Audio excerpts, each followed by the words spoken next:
Josh, thank you for joining me. I've known you. I feel like I've known you for a long time because I've seen you on Twitter and X, but I actually think it's less than a year. But I know instantly, and everyone who follows you will know that you're a very shrewd, smart betting person. I'm very excited to hear about your background in betting, some of your hot takes, some of your cold takes. Before I get into the first question, which will be, what is your first memory of betting even being a thing? Can you just give a little summary of who you are, what you've done in the industry, and then we'll crack on. Yeah, I think we'll get onto some of the industry stuff. It's light on my side, based on the questions you sent through. So yeah, I'm Josh. People will probably know me mostly because I've worked for the Smart Betting Club for the last 2.5 years. Away from that, yeah, punting pretty much every day. Did that before I worked for the SBC. Did that when I was working in other jobs, and have done since I was 16 pretty much. Not always the same intensity, but and not always on the same things, but yeah, generally really interested in betting, and yeah, obviously major part of my working life, and massive interest for me too. So yeah. So do you remember when sort of as a child when you sort of became aware that you could actually bet on sport and make money? I thought about this when you sent it through. So not when I was like very young. Like I don't remember like the Grand National or whatever being a thing in our house. My mom and dad. I mean, my mom's pretty anti-betting. My dad's not into it. I got a job when I was 16 at a supermarket, and became mates quite quickly with the lads who worked there, who were obviously older. So yeah, Saturdays would be like finish your shift and then go to the local pub, which had two bookmakers next to it. So it was like a proper lads afternoon every Saturday. So it'd be like, finish at 12 and then go and have a burger and start drinking and going in the bookies. So yeah, as soon as I started seeing them doing that and I was interested in it, obviously I was obsessed with football then. I quickly got the bug for it. And yeah, I remember I'd go on like a Thursday and pick up the slips for the weekend and do all my work. So probably like really rudimentary stuff. I remember I was like obsessed with home and away form. That was a big thing when I first started, but it was always something that I took seriously, if you like. It was never pick 4 teams and just put them in an ACCA. It was always, I've got to look at this properly and work out what I think is a good bet kind of thing. Yeah. So at that age, sort of 16, if your parents were sort of not into it, was there some kickback? Was there some resistance? You know, what are you doing, Josh? Go back to work. Don't do that. Probably because it was all rolled up with drinking and going out. It was probably all got rolled up into one. Gambling was probably the least of their worries. But yeah, it was. This isn't like 30 years ago. I'm 30. How old am I now? 37. This is like in the noughties. Back then, like, it sounds bad, but I remember going in to pick up those slips in my school uniform. All I'd do is take my tie off, and they must have known. I mean, I didn't look like I wasn't baby faced or anything, but I didn't look 21 or anything. So yeah, I think my parents would my dad wouldn't have cared, like with drinking and gambling and stuff, but my mom would have. I can't really remember too much pushback. I was probably just too stubborn. I would have just done it anyway, so she probably gave up. Yeah, that was how I got into it. Yeah. And it was football originally. It was a passion for football that led you to the betting side of it. Do you remember what your first bet was? No. It would have been 3 or 4 teams in an ACCA or something like that. We always used to play roulette as well, which again, completely daft. But we'd put like a tenner each in and then just whack a massive bet on. And if it won, we'd only have like 5 or 6 numbers. So if it did win, it'd be a big win. And then that'd be like our kitty for the day. We'd use that to like have a proper night out rather than just 6 or 7 pints. So yeah, memories like that. Like I've never really got too much into that. I think there would have been times where I probably put too much in, but yeah, got over that quite quickly. It never became like anything that became a big part of my betting. It was more football. And so, without getting into too much detail, but in all honesty, like over those however many years, 20 years, you're an all-time winner. You're an all-time loser. Like, how do you think you're doing? Can you break it into sports? Are you losing in some sports, doing well in others? I wouldn't be able to answer to when I was that age. I probably would have lost money, I guess. I probably would have done okay, but nothing major. And it was obviously tiny stakes. We're talking teners and 20s. So after that, university and obviously everything, I was betting a lot for university, mainly anti-post stuff. So football still, but I'd spend weeks going through stuff in the off season of football, like picking out things that I wanted to bet on. And instead of doing like regular weekly betting or anything like that, it'd more be heavy staking on those. So Right. season long bets. Wow. So those went well. Again, nothing comparative to what I do now. But then, yeah, going full time. So obviously I had other jobs, and I'd be betting more and more. Like before I went full time, built up quite a bank. So those years were all really profitable. Starting with like a couple of grand and building it up into something where you can get to a point where you're betting full time. Had 1 year which was bad, so that would have been 23. Yeah. So that was a migration away from So obviously to that 2023. Yeah. Yeah, so that was a bad year. So I'm saying overall, definitely overall up, but that year was a bad one. So migrated away from bookmakers, obviously, because you couldn't get on with them anymore. And some of the things I did there like were negative EV, like in retrospect. But that year is probably the most important in terms of whether you're going to be successful long term, because you don't learn paper trading. You don't learn in the good times. I think you learn when you do things that you shouldn't. So I think I may have even made a small profit that year, but within that there was lots of mini projects and things I was betting on, which would have been losing tens of thousands. So yeah, if you worked out how many hours I'd worked that year and divided it by how much profit I made, if it was a slight profit, I would have been working for pennies an hour, I guess. It wouldn't have been a viable way to make a living. Yeah. Yeah. I mean, but that's the nature of it, isn't it? It's sometimes Yeah. Conversely, if you take your peak year and work out as an hourly rate, you're probably, so it swings around about. So do you think if 2023 was like the low point, when was your peak? In what year do you think you were like, oh yeah, I've got something here? So in the years preceding that, 2021, 22, I was starting to use exchanges because obviously account restrictions bite, but I was doing lots of things that were time intensive, but you could make lots of money from. One throwaway example, I remember it might have been the year that Liverpool won the league, may have been. There was stats bets had just become a major thing. They were being offered, and there was more liquidity on them with bookmakers. So covering handicaps with Man City and Liverpool that year on corners was just something that I did all the way through that year. I don't know how much money I made from it, but that's an example of one of the things I was doing every week or whatever that was just like really profitable. Wow. That time as well, I was spending hours every day on horse racing. So before a Saturday, which would have a full horse racing fixture, I'll be working on that from the Thursday, and just like having an opinion on every race, like building up singles, multiples, using my own tissues and things, and made lots of money during that time. So that was why when I got to 2023, I had the bankroll to make all those mistakes and not. Not end up living on the street instead of living in this house. So that's probably my peak years. And then last year was fine. Last year was good. Learned from those mistakes, picked my spots more, staked a lot less, but was way more on top of making sure I was taking good bets all the time. So, on aggregate. But yeah. And so, Josh, when you've got something like that, like covering the corners markets, which is kind of a niche thing, are you?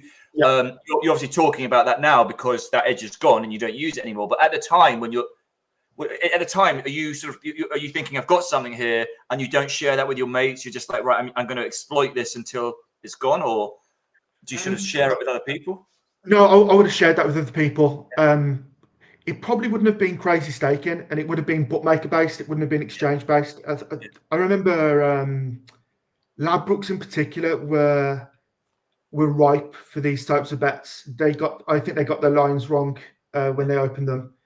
There was other kinds of stack bets. another example, I used to pretty much blindly back Rudiger to have a shot from outside the box. This kind of thing where I'd read something or noticed something where there was a pattern, and it was doing lots and lots and lots of little things, but doing them well. I think that was why I did quite well during that period. And my average stake, I mean, I was making a living from it, but my average stake, if I had to guess, would be 50 quid.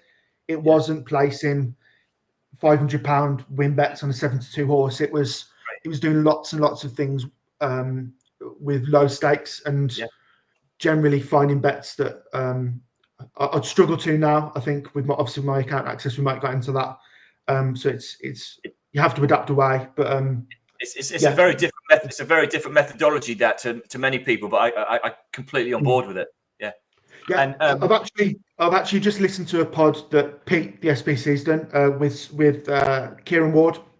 Yeah, I've heard him say this before. He obviously you've had Kieran on, haven't you? Of course. Yeah, he talks about how his betting is lots and lots of small pots. That goes against convention. So most people will say if you've got a massive edge, pile into it. That's what Kayla will tell you to do and everything. I think I've moved more back towards that, where I'd much prefer to be spreading my variance out and not having months where I lose $5,000 and months where I make $5,000. I'd much rather have it a bit more of an even keel. Yeah, couldn't agree more. Okay, so over the years, if you could pick one sort of Hall of Fame moment where you've just got a bet and you've patted yourself on the back, is there one bet that stands out for you? There is. Again, I read this and thought back which one was I most proud of. There was a handicap at York. I can't remember the exact race.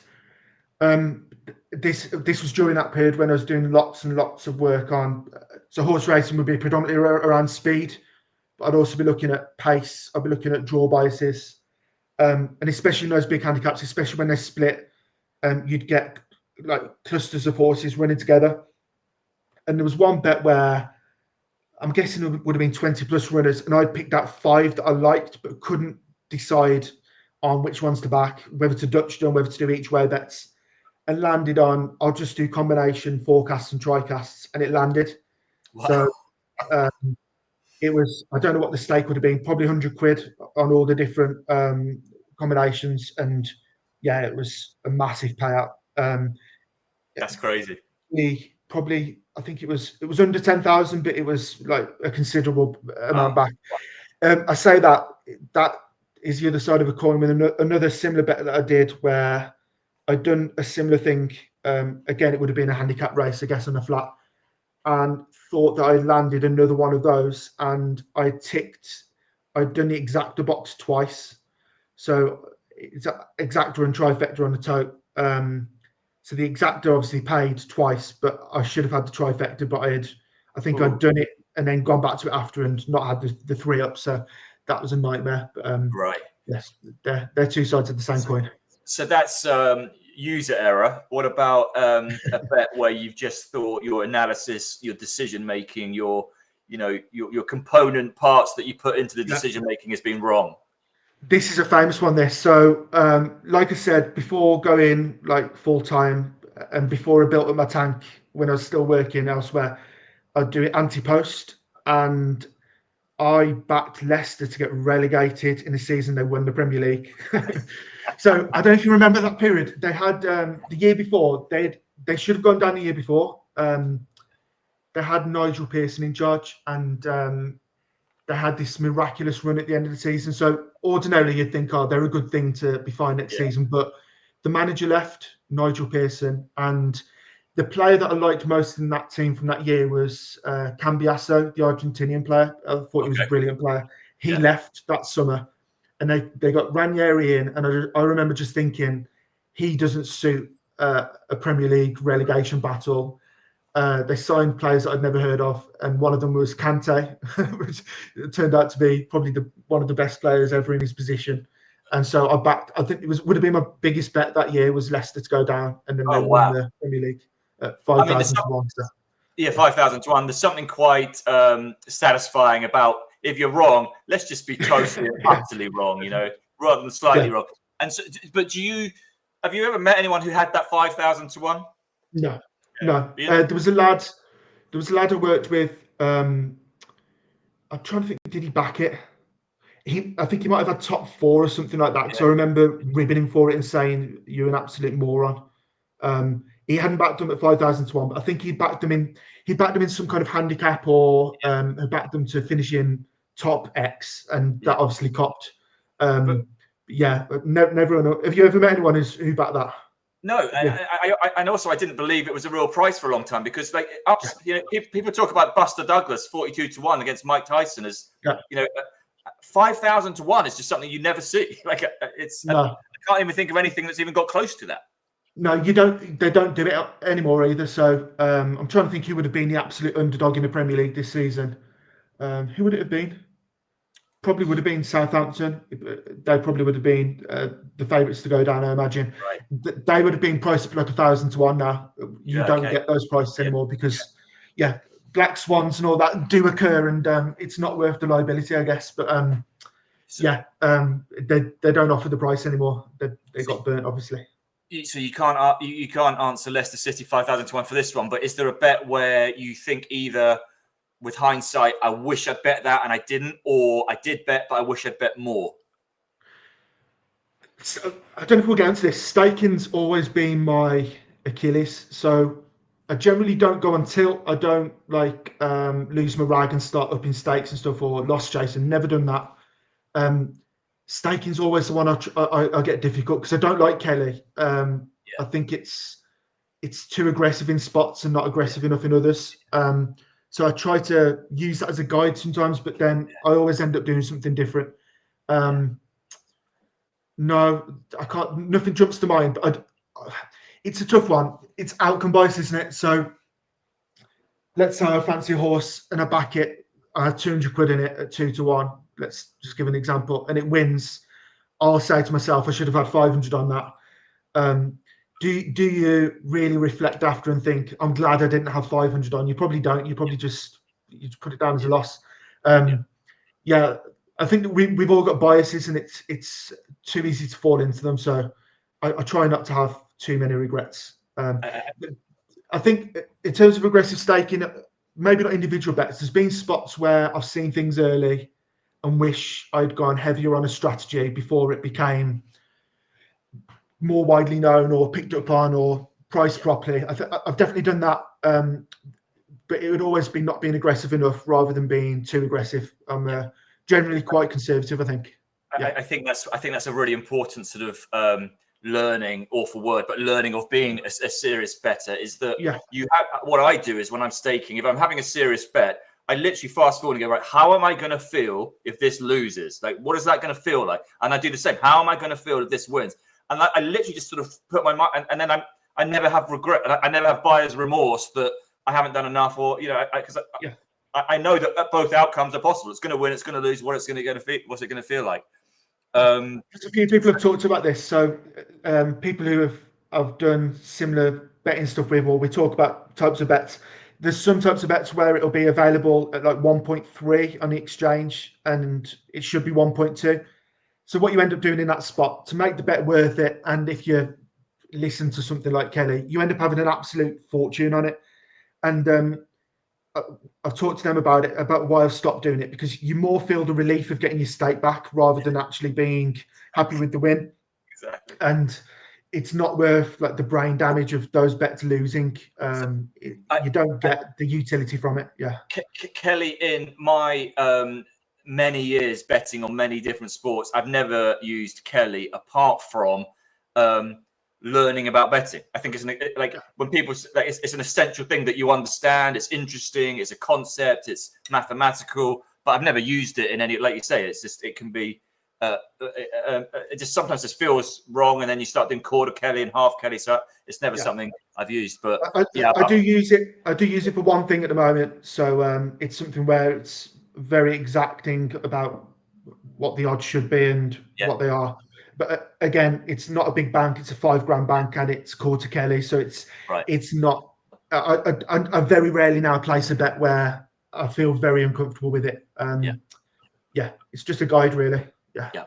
Okay. So similar sort of topic. I don't know when it was, a few years ago now, but when Conor McGregor fought Floyd Mayweather, I think it was the 1.3 price you mentioned is topical because I think Mayweather was 1.33 on, and it's often talked about as sort of the unicorn moment in betting, the ultimate wrong price. Do you have any sort of memories of that? Did you back it? Do you agree that that was like the ultimate example of the wrong price? Or are there any other candidates you've got for where you felt that? I remember it well. I didn't back it. I probably should have, shouldn't I? The reason I remember being really just nonplussed by the whole thing, I didn't trust the event. I remember thinking this could be like, it could be anything. Mayweather could have just taken a piss and ended up landing at McGregor could have ended up landing a punch. Very unlikely, but I just remember thinking, how do you get to true odds on something like this when it's such a... We've never seen it before, have we? It's become more common now to have former boxers. Tyson, Paul was the example, wasn't it, from back end of last year? Yeah. It's in hindsight, it's the best bet ever. But I think there's probably other spots. I imagine some trainers having well handicapped horses or knowing about some team news in a big game which hasn't reached the public. There's probably lots of spots where there would have been bigger risks. Yeah, these novelty things like McGregor and Mayweather and Tyson Poole, people often say I went nowhere near it because I don't trust it. And my devil's advocate to that is that lack of trust and uncertainty is in the price. And even given that, it's still extraordinary. Like, you're placing a bet knowing that you might regret it the next day, but still, it's too good to be true. I've actually got an example of a bet that's just come into my mind. So I remember this because I got a few points bought for me after I let everybody know. There was a game I'd get home from school or whatever on a Thursday, and I'd go through all the team news. And there was a period where I was focusing on Scottish football. I just intuitively thought that there's going to be like games here which would be more open to like crazy prices and stuff. There was one where it was like Scottish League Two or something, and it broke that a team hadn't paid their wages or there was a sickness bug or something like that. And at the time, Betfred, it would have been Betfred, not William Hill. They were the two shops. They had the slips and the prices were on, and they never used to update them. So it was out of date. I think the team was something, they were odds on to win anyway, but they should have been 1 to a million because they were playing 15, 16-year-old kids against grown men, and the other team were better anyway. And so I was like to all mates, this is a bet. Like, put this in all your hackers, do this. And they won like 8-0. So for that weekend, I was very popular. But that's an example. They probably don't come up anymore. The systems and stuff way more reactive, but we got paid on those bets. Probably would have been more of an issue if I'd been staking like I am now. If I would have had 10 grand on that rather than 10 quid. Again, it doesn't matter that they won 8-0. A win's a win, but it's quite nice that they did actually win 8-0. Yeah.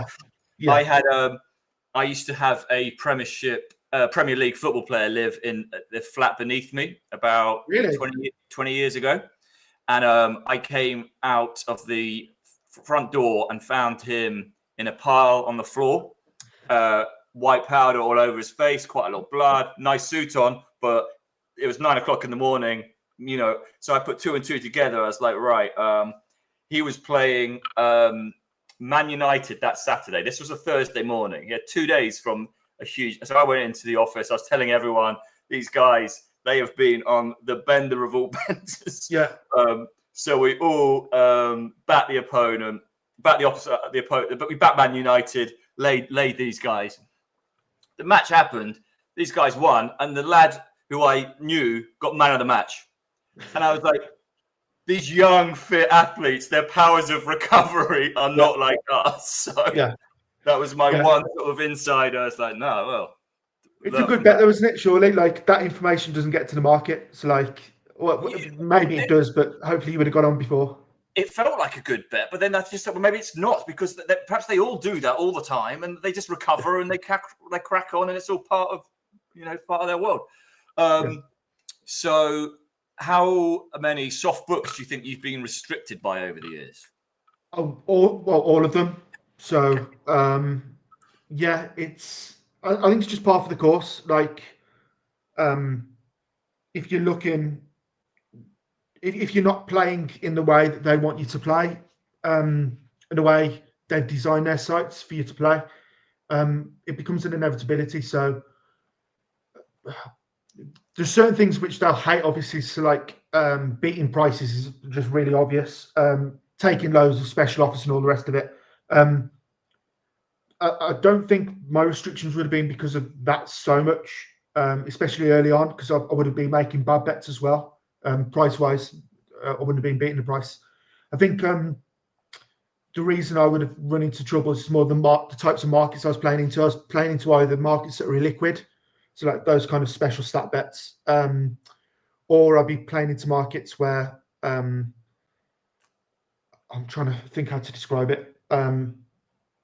Just markets that they don't want to be laying bets on in general. So markets with low margin where there was bad pricing early and things like that. I think I don't know if I'm explaining that very well, but I wouldn't have looked like a type of player that you'd want to have. I don't think, and that's not really a trumpet these days. I think every man and his dog's being restricted, haven't they? So I think it's just par for the course. Yeah. I mean, what do you feel about, without going on a whole tangent, we could do a whole episode on this, but what do you think about that practice? And obviously, they've got businesses to run, it's marketing at the end of the day. Like, what do you think about it? In one sentence, if there was a solution, would you have one? This is the issue. I think it's a disingenuous debate. So the people who shout loudest about this kind of thing, I don't think they've thought about what they're asking for, because the alternative is Pinnacle, that type of model where there won't be all these side markets that you can exploit. The prices will be very efficient. They'll be hard to beat. You won't be getting best odds guaranteed. You won't be getting extra places and all the rest of it. I think removing the model that they have from the ecosystem wouldn't just hurt you if you wanted to play with them. There's also benefits on places like exchanges when they're offering all that stuff. So would I want to run a bookmaker? No. If I did, would I run it very differently from the way Bet365, Paddy Power, Sky Bet, some of the smaller books would? I don't think I'd be able to. Look at the way it's taxed, look at the regulation and everything around it at the moment, compliance and everything. I think people have to be a bit more level-headed about what they expect, because if they think that the model can change and that they're still going to get all the bells and whistles they do at the moment, I think they're living in cloud cuckoo land. Yeah. I mean, I would love to be spending my afternoon in a hot tub with two like supermodels, but that ain't the way the world works. So yeah, people have got to think about these things a bit more carefully. Yeah. Okay. So with your times with the soft books, was the one that I mean, you can presumably you can still get on for pennies and pounds, but like, would you have a favorite one in terms of functionality and user interface? Yeah, I've actually had positive experiences this year. So Cheltenham and Aintree, accounts that I just don't even bother with. I loaded somebody into some of them and got bets on. Not to the stakes I wanted, but I managed to get on bets that I liked across two or three of them. In terms of the best, I don't think it's close. I think Bet365 are an absolute. They're just class. Like the site, the interface, the range of markets, the odds. They take positions on certain things that I used to look at. So if you look at a horse racing market, I'm not sure if this is the same. So I don't look as much the night before now, but you'd have William Hill going up early, then you'd have Bet365, and then you'd have everybody else. You'd generally find that Bet365 were the one who were willing to take. Yeah. If everyone else was 9-2, they might be 13-2 because they've taken a real position. I'm guessing some of the smaller books do that on Dave Racing now. So your MacBets and all the rest of them, they probably react to the market or they take positions early. I'm not sure. I don't look every day. But yeah, in terms of the big ones, Bet365, and it's not even close really for me. I think they're just, the best by now. How about you, David? Do you find the same with the sports you bet on, or do you find depends on what you bet on? I agree. I think Bet365, for the reasons you say, is brilliant. There are certain sites that I just think still feel like they were designed 25 years ago and they haven't moved on. I mean, there's some of the big there's big high street books that are online don't even have search features, which I find staggering. Insane, in fact, that you don't have a search feature in this. But certainly there are definitely ones where they're far more pleasant to use. Sometimes I wonder, sometimes for me, it's like I won't even go to the ones I don't like because I know it's going to be a slightly more unpleasant experience getting the bet on. And I'm not going to name names because, I might be doing deals with them in the future. But definitely. If you're thinking that as well, and you're generally looking for odds, that's your general motivation. I mean, the motivation of a normal bettor is completely different, isn't it? It's UI, it's things like being able to get their money sent to them instantly, which doesn't bother me. I'm happy to wait 2 or 3 days for my money to arrive. Apparently, that's a massive thing. It's a massive motivator for why someone will choose one book over another. Again, it goes back to the restrictions debate. Being shut down or limited it's a big problem, and it's a problem for people who bet in big amounts or are successful. But in terms of the whole betting population, which is what these books are trying to appeal to, it's not a big thing for them. Josh, 95% won't be affected. Yeah, I remember when you were still doing the betting with your mates down the pub as a 16-year-old. I was back then when I was getting my first accounts restricted. There was a certain kudos that came with that. There were like bragging rights. It was kind of like a sense of achievement back then, because wow, I've done something that's good and I'm winning too much. But now it's just like you said about 5 minutes ago, you can get shut down for a lot less. We call it shut down, restricted for a lot less than you could back then. I got restricted. I placed an ARB by mistake. I didn't even know it was an ARB, and that was enough. One strike and out. Okay, so moving on. So something that England fans have to deal with every 2 years. Do you have any experience, or how do you deal with any times where you're supporting a team or a player in a sport, but you think they're value to oppose? No, not really. I'm not as. I said I was a football obsessive before. I'm not as much into football anymore. I've kind of drifted away from it, but grew up a United fan. Still watch all their games, but not with. It's not even because of success either. It's just a general lack of enthusiasm for football as it is at the moment. Trying to think, I would have probably been on the wrong side of that theory back in the day. I would have backed them when I fancied them. But during that period, it would have been stuff like scorecasts or correct scores. It wouldn't have been having $2,000 on them to cover a handicap against Nottingham Forest. It wouldn't have been that. So, I found Euro. Was it Euro 2024? What year we're in? It would have been COVID messed everything up, wouldn't it? I found that to be interesting. What happened with England's price, because they retained favouritism, didn't they, right through until the semis? I think Spain might have overtaken them in the semis before they got knocked out. But I found that to be an interesting thing. I'm not convinced now that it can be biases within a country for money, because that may have been the case 30 years ago when we had it was just betting with bookmakers. These are international markets now.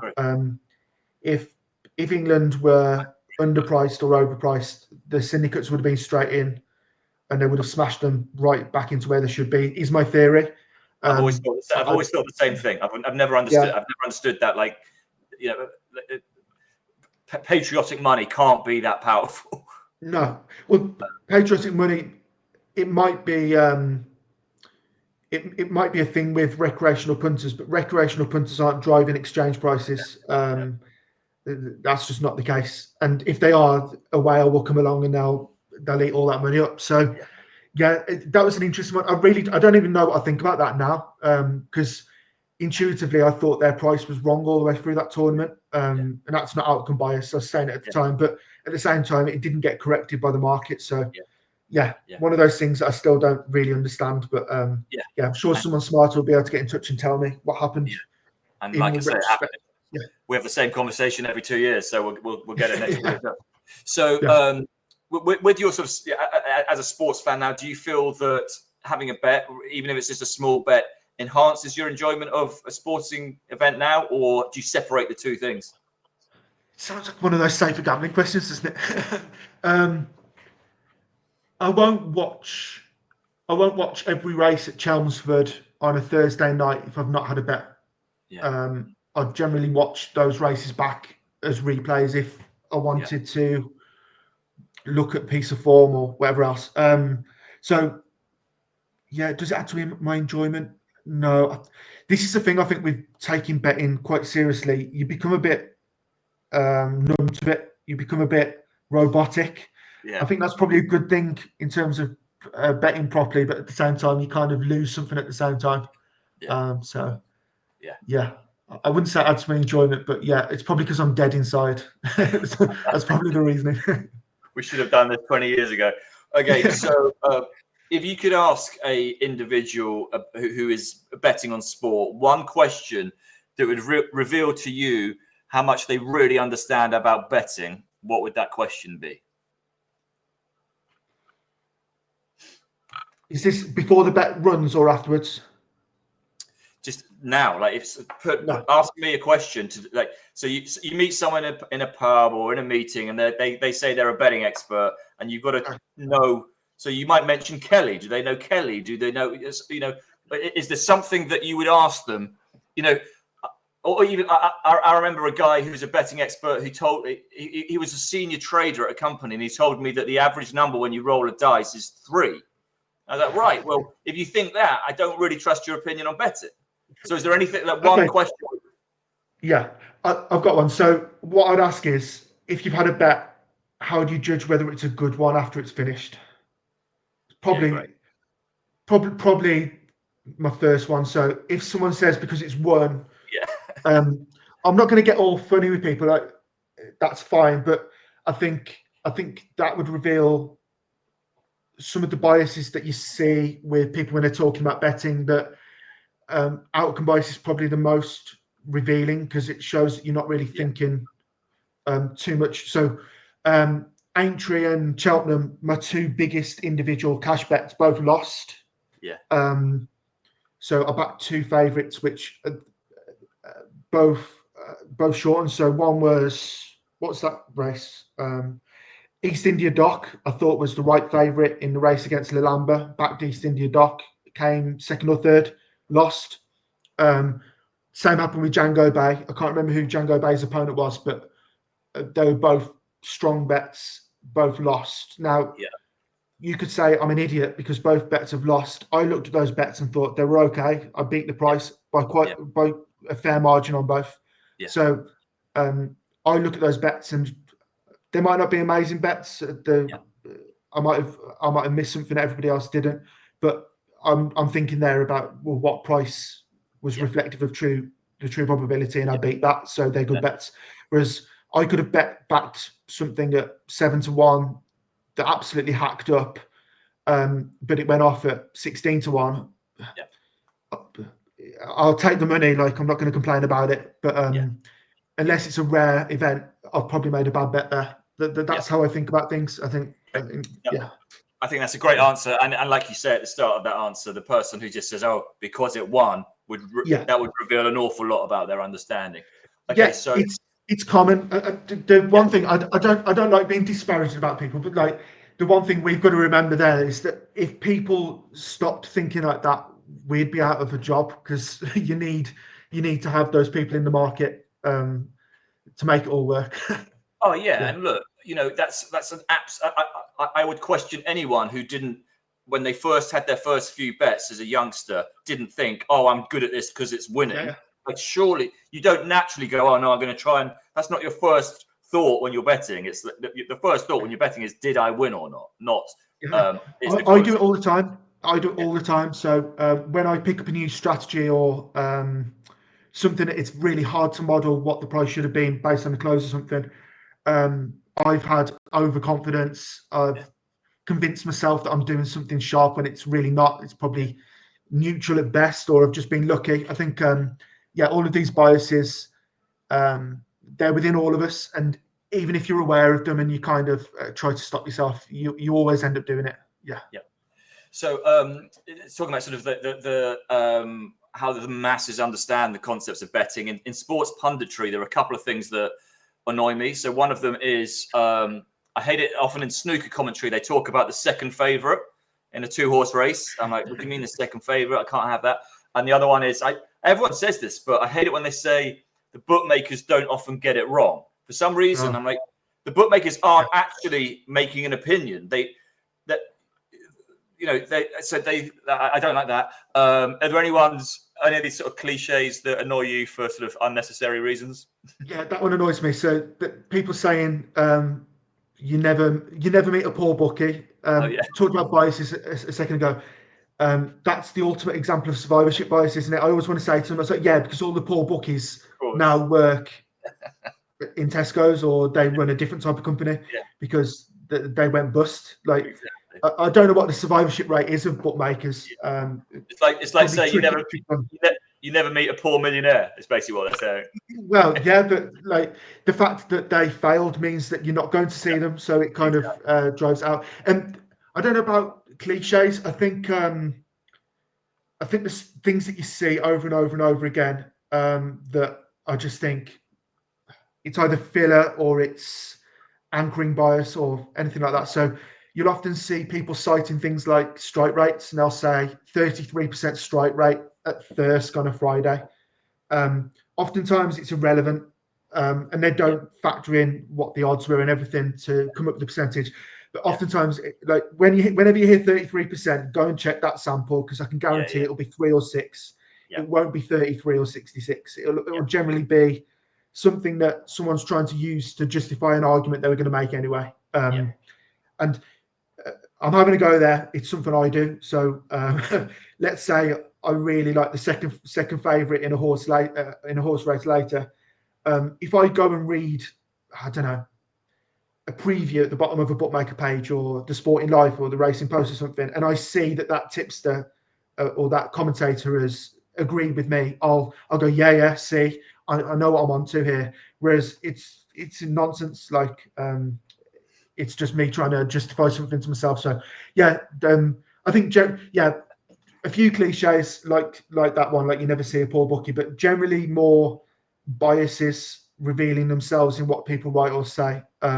And I'm not getting on my high horse here. It's something that I do myself all the time. So yeah, it's funny how I also, it annoys me when people if you've got a fours on favourite. So in sport, people like to talk about predictions and the odds. It's natural, and the pundits do it all the time. If you've got a favourite that's fours on, you'll often hear them described as being 1 to 4 on, and I'm like, no, they're 1 to 4 or they're 4 to 1 on. But it's just that sort of like, oh, you've almost got it right, but that doesn't mean anything. Like, you hear that all the time. When you get people who aren't into betting and they try to use betting language to talk about things, you often get this. Was it? I think it was when Reform surged in the polls. This is probably 6 months ago now. People kept on saying Nigel Farage is odds on to be the next prime minister, and it's no, he's not. He's like 5 to 2. He was favourite. That's what they were trying to say. They'd heard language about betting and had tried to like move it across into something they were talking about, and just got it completely wrong. You'll hear people saying, "I think this is a banker," about things that are like 6 to 4. And then you'll say, well, what odds do you think it should be? And they'll say even money, or they'll give you a number, and it's like, does that qualify as a banker? Like, I don't know. I suppose it's all semantics, but it's annoying when it happens. I hear my main sort of reasons for being on Twitter are the boxing and the tennis, 50-50, 2 horse races, like so, and I often hear someone on Twitter will say that they think it's a 50-50. And then they outline reasons why they're backing the favourite, and I'm like, well, you've just said it's a 50-50. So why are you backing the favourite? Like, it makes no sense. There's an example with that, David. I think I touched upon it in the piece I wrote about the boxing stuff back in the last year. So if you looked at the general commentary around the US election, Rory Stewart, that chap was a big example. People kept on calling it a coin toss. And Kamala Harris was trading at like 2.66 up to 2.75 at one point, I think. It's like, if you really, betting people were saying it as well. And it's like, if you really believe that, you're unloading on that market, because there's no shenanigans going on, you'd hope, with the US election in terms of rigging it and stuff. really people didn't believe it. They just wanted to sound smart or something because, I think a lot of the people who were saying those things had no real knowledge of politics or what was going to happen in that election. That was my feeling about it anyway. Yeah, I remember you commenting on it at the time. Okay, so moving away from the things that annoy us or me, but what? So if you when you could place bets with the soft books, what devices would you use mainly? Mobile, laptop, computer. Generally, if I was working from home, which I was then, generally, phone if I was at work when I used to do it then, in my lunch break or something, I'd quickly get 20 minutes of betting done. When did you last place a bet in a high street book? Last week. Starting to use them more now. I've revisited a few shops that I used to go in when I was betting a lot more, and just trying to test the waters because the turnover of staff is so high that I never really got warned off. I got told you can only have X amount quite a few times, but so just trying to be a bit more cute with stuff like that. So not trying to take the mickey too much. Nice. Okay. Have you ever played the online slots or RNG, random number generated games for decoy reasons or a bit of fun? No. Well, decoy reasons, yes. I remember, I think I was priming BetMGM maybe, and did it a lot. During that, I remember thinking, I could see how people can become so entranced on this stuff. It's never been something that's impacted on me, but that was a learning experience because I remember thinking, Jesus, this stuff is something that I can see why it does cause issues for people. No, it never interests me. I'm always trying to play with the odds in my favour, so I'm not really one for fun bets in general. Just doesn't interest me. And so does that extend elsewhere? Do you have experience betting on poker, blackjack, stock market, crypto, anything else? No. So poker, I'd be absolutely useless. I'm very bad at hiding my emotions. I think generally people know what I'm thinking. Crypto reminds me of the comment I made about evens and the election. I think it's loads of people talking about things that I don't think they understand. And I don't understand it either, so there's no way I'm getting involved. Property and no, I'm not rich enough. I put money into an equity fund thing in like an ISA, but that's not, supposedly it's gambling in a way. But I did lots and lots of work choosing the right one before doing that. But generally like to stick to things where if I'm using someone else's model, I like to have some kind of understanding of how it all works. I don't like going in blind. Makes complete sense. So if you could have you dabbled with crypto, David? Do you do anything with it, or you have? From yes, a while ago. So my philosophy on that was, again, so at the time I was working with some very smart people, some very smart young people, and I was surrounded by these people, and they were all, this was 2016, they were all talking about it, and I was, for me, so I agree with what you say. You do your own due diligence. You make your own decision. But for me, it'd be like, if I don't listen to what is around me, I would be stubborn to ignore this. So I have done, And for me, it was just like, I'm going to do this. I'm going to have essentially says to me, this is the biggest casino bet I'm having in my life. I'm going to do this. I'm going to put it away. And in 15 years, I'm going to check out what's happened. And I don't care. It's either going to be worth zero or it's going to be healthy. And so the volatility is insane. But and right now we're going through a slump. I literally don't care because I've got like a 15-year plan with it. And, I'm prepared for it to be a punt that I took, nearly 10 years ago and it'd be worthless. I hope it's not, but I'm prepared for it to be that. I remember one of my mates works in IT. At the time, I'm not sure if this is what he's specialising in now. He was doing lots of work on the back end of websites and payment processing. And I remember him saying, this is way back when, that these things have got such potential. So Bitcoin and Ethereum, that's one. We're definitely two. But he just bought money. He bought all of them. And so it's kind of like a diversified thing. I think he sold Bitcoin at like 20 grand or something. Yeah. So he obviously, it was a good bet. He made money, but he got out.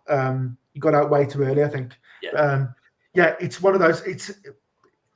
I just, yeah, it's a relative skill contest. Betting's a relative skill contest, isn't it? And so is investing. So if I know that I know less than everybody else, I'm not getting involved, because you've got to have awareness of like where you actually know something and where you don't. But there are certain decisions I will make where it's 100% on me. I'm just saying, I don't care about the noise around me. I am doing this. It's my responsibility if I'm right or wrong. Don't worry about it. There are other decisions that I've made where I've got a small circle of friends around me and they're all saying the same thing independently. And I'm like, that to me is as powerful as my own conclusions. Like if I trust these opinions enough, then so I do make decisions like that as well on things that sometimes I don't have the first clue about. I will just say, oh, okay, right. If that person, if enough people who I respect say the same thing, I'll listen. Yeah, I mean, may sound hypocritical. I understand there's tipsters and systems and stuff that I've followed completely blind. I generally kind of think of them as completely separate. It's a bit like making an investment. It'll generally be on the back of knowing that the person's sharp, or seeing a record that like convinces me. But in terms of like wider gambling and stuff, I'm not really into that stuff. Yeah. Okay, so apart from buying Bitcoin in 2003, if you could go back to your younger self and give one piece of valuable advice about sports betting, what would that be? I don't know if I would. You know, when you hear people say, if you could go back to your 20-year-old self, I always think it's flawed because you have to go through the learning to get better. Realizing that you're a chump sometimes takes losing, and it takes failing. It's like I don't think I would go back and say anything. I'd probably that would be my answer. I wouldn't do it. I'd leave it alone, and probably make, in some alternative universe, loads of different mistakes, but arrive at like becoming better at things organically. I think I wouldn't listen anyway. I mean, I'm stubborn now. I was even more stubborn back then, so it probably would be pointless. Yeah. So either way, you're going the same route. Do you have one, David, that you think like that you would go back and like one thing the massive thing you've learned? It would be it's so easy to fall into sort of Instagram cliches with these things, isn't it? About like, oh, you know, back yourself and all this stuff. But like, it would be ignore the naysayers and just if you just back yourself, and like no one's going to do it for you. And you know, I set up my first business in my late 30s, and I think there was a reason for that, because I had tons of experience and I was like, right, I'm ready to do it. And perhaps if I did it in my late 20s, I wasn't ready to do it, but maybe do that sooner. You know, maybe that would have been my thing. If I had more confidence to say, just trust yourself and do it. But again, it's survivorship bias. Think of all the people who did do it earlier and don't make it. So, but you know, but backing oneself, not naively, but just back yourself and know that no one's going to do it for you. No one's going to give you a handout. When I work for companies and you put in the hours and you worked, you know, all around the clock and added value and all this stuff, and then you go your bonus every year. You're like, is that all you can do for everything I've done for this company? It was just every year was just like, oh, is that all? You know, so do it yourself. Yeah. But I also say, you know, now at the stage of life I'm in now, when I've got friends who have got families, young kids, mortgages, and they're like, I've had enough of what I'm doing. I want to go and do my own thing. My advice to them is don't do it. Stay in your secure thing where you've got family to put food on the table. It's going to get difficult. It's going to get stressful. And so there's pros and cons. It depends what you value, doesn't it? It's like mine's always been freedom. So not being tethered to do things that I don't want to do. Yeah. It's like, I've always had that in mind, that if you're not happy doing something, then just don't do it. But like you say, I've not got 3 young kids or something like that to think about. So it's easy for me to say that. Exactly. Yeah. Okay, so what has been your favorite innovation in sports betting over the last decade or so? I looked at this question and I couldn't come up with anything, which I think is quite telling. So the last big one, this is a cliche, people have said it a lot before. The last big one I think was probably the exchange. Yeah. What year was that? 2000? Yeah. I can't think of anything since that was really revolutionary. So people talk about cash out and they talk about bet builders and things like this. I don't see them as that same kind of ground shifting thing. The one which I've got very little knowledge of, but I'm guessing could be quite powerful if it becomes part of gambling, would be a mixture of crypto and then these prediction sites. Is it Cashy? Is that what it's called? The one in America. Right. So I think these have got potential to be like game changing, but it's a bit like betting on a hooky horse. I think it could either be absolute garbage or it could be the next big thing. I wouldn't be able to set odds on which way it'll go. Yeah. So in terms of sort of I agree with you. The sort of the landscape shift was the exchanges, and then cash out and bet builders. Great, fine, but it's not. Whoop-de-doo a little bit. So is there any innovation apart from the crypto concept that you think would the soft books would benefit from? I can't come anything. I think if I could come up with something, I'd probably be a multimillionaire, wouldn't I?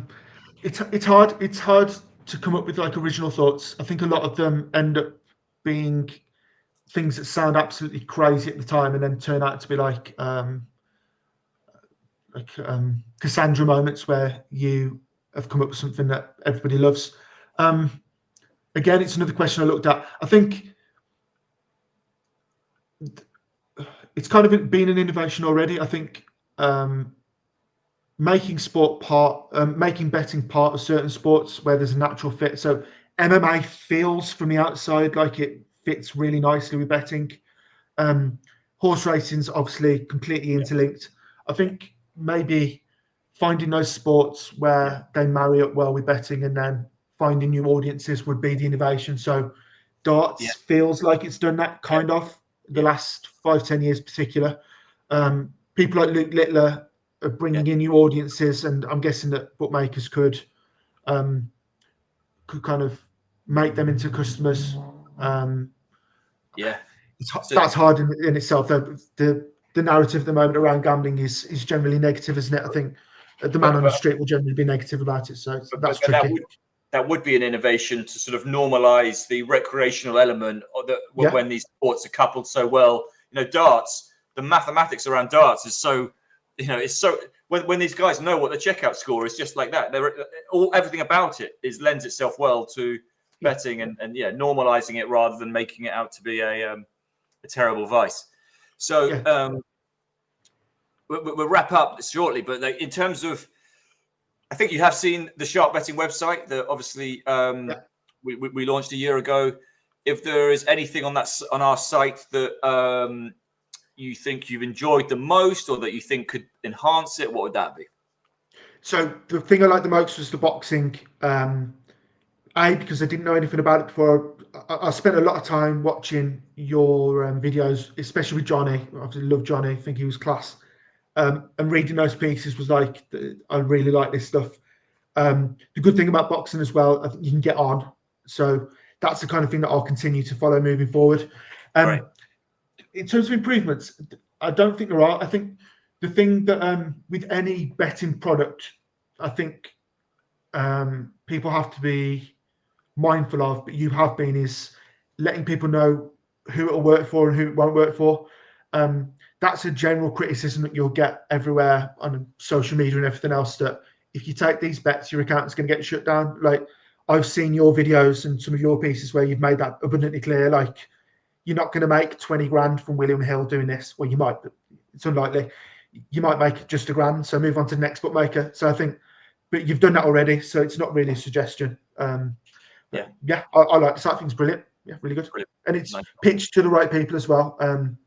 There's lots going around at the moment about some of the tipsters who kind of tap into people who aren't interested into betting too much and some of the things they do. And I think your site in particular is like a really good alternative to that. So. Well, yeah, and this is definitely not a sales pitch for the site, but I do think we do try and cover all types of users, the serious, the recreational. But yeah, brilliant. Yeah. And I know you've been an advocate since day one, so that's been great. Are there any standout sort of betting movies, podcasts, books you would recommend to people watching this? Films, I think, are terrible. Yeah. Whenever you see a poker scene in a film, it's always somebody's got a royal flush, somebody's got four of a kind. So it's just like whatever. So films, I can't think of any. I enjoyed Rounders. I think that was partly based on probably my favourite comedian. I'm pretty sure it was linked to Norm Macdonald, who was a crazy gambler back in his day. So that's the only film I can think of. Books, I don't know whether your audience would be interested in this stuff. I'm interested in all the mathematics and the psychology and stuff. So Taleb's probably the first place to go to. He's written various books, and then specifically about the things that I've been interested in. I love Joseph Buckdar's books. They might be a bit heavy for some people, but I think they're great. And then one tip I've got for people, I did this with horse racing quite early, and I was surprised by the depth of things. If you are really interested in building systems or looking at the dynamics of markets, I've only done it for horse racing, but I'd imagine it's the same for football and everything else. The amount of academic papers and stuff that are written, and if you really want to go into the weeds and you really want to like get down into like really granular stuff, you can do that, and there's people who will have written about it, and it's all free. So great shout. Okay. So the final question, and I'm going to ask you where we can sort of find you online going forward and stuff. But if I were to offer you 5 to 1 right now for the toss of one coin, a fair coin, one bet, 5 to 1 on an even money shot, how much would you transfer to me immediately as a stake for that one bet? All my money, so all my cash would be with you, and then I'd be lend. Am I allowed to lend? Am I allowed to arbit? Am I allowed to like lend 20 grand off my dad and offer him 3 to 1? Like, oh, interesting. I've been doing all sorts. I've been asked that question before on a Spaces I did with Jack, who's Colonel Braxton on Twitter, and I said 80% at the time. I've got more money than I did at that point, but that was worse odds as well. I think it was 5 to 2 instead of 5 to 1. So yeah, I've got to have to say everything, and I wouldn't have any regrets if I lost it all. I don't think I'd just start again. Okay. Yeah. What's your answer to that question, though? So I'm offering you 5 to 1. What are you having? I mean,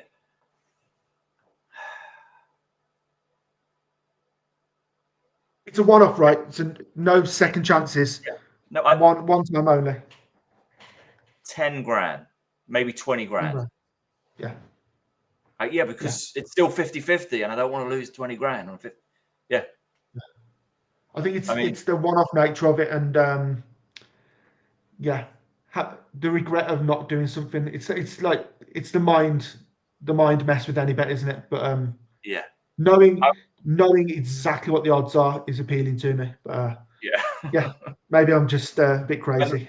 And also, you wouldn't be able to get arbit off. It would be a one-off thing now. So no, it'd be like, give me the lot. And also, Josh, you got a 50% chance of not being able to feed Luna.